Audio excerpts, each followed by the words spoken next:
Dylan Matthews there. Dylan Matthews, just a couple of days after Orlando, this is June 16th, he tweeted out, and this is a guy, from Vice, or excuse me, from Vox, who tweeted out his endorsement of letting President Obama unilaterally ban guns in America. Skip LaCombe, your thoughts on it? Just through executive order? That he would be good with that. Yeah, that he would be okay. He said to just go ahead and let him do that. He also wrote that American independence in 1776 was a monumental mistake. Why?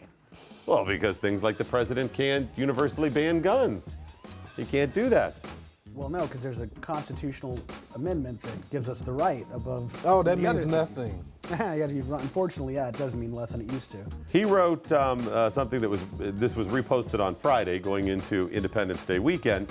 He said, American independence in 1776 was a monumental mistake. We should be mourning the fact that we left the UK, not cheering it. Almost all of us have worked at a job where they had a specific email address. You had to use company computers. You weren't allowed to use your own laptop.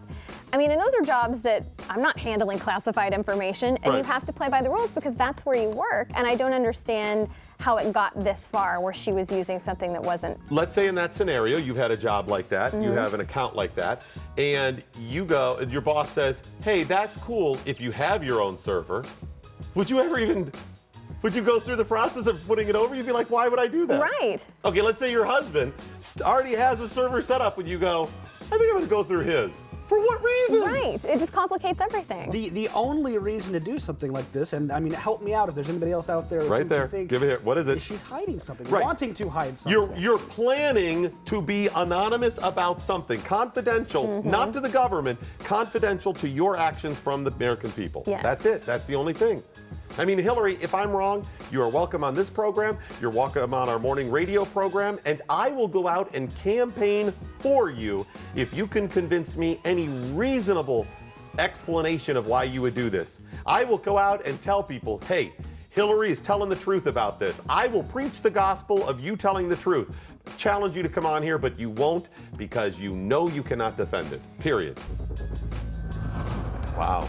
Pretty powerful. Yeah, I'm not a history buff by any stretch of the imagination, but that whole era, the whole decade, is just absolutely fascinating to me. The number of stories that there could be for any number of individuals. Right. For those kinds of things.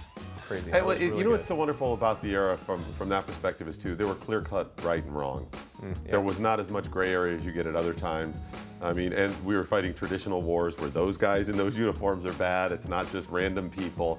And then, when I saw the picture of the hallway with all the Nazi flags, for a second I was thinking, can you imagine walking down that hallway? And how, I can't even know. For any of us in America that really believes in personal freedoms and are just outraged by tyranny like that, can you imagine being there? I would just be incensed by that. I guess it would be different too, looking back at walking through there versus walking through there at that time. Sure. Because I mean, even too, they were talking about too is are we ready to resist a Nazi Germany too? So it probably would not have been as striking at that time as it would be to somebody now with the knowledge of how all that went down. Yeah. I liked some of the questions that they brought up in the trailer, saying exactly like, are we ready to fight Nazi Germany? You want to try to assassinate third in command? Hitler is going to freak out on us. Is this a smart idea? Yeah, that's a good thought. You're like, oh, okay, it's not just clear cut, like, yep, we kill them, then we win. And the other thing that the woman says, war is not glorious, or it's not fun. I think that's an important point to make. They're trying to portray a realistic movie, but they're not glorifying it at all in any way. When war is war, everybody loses. That's a really good point.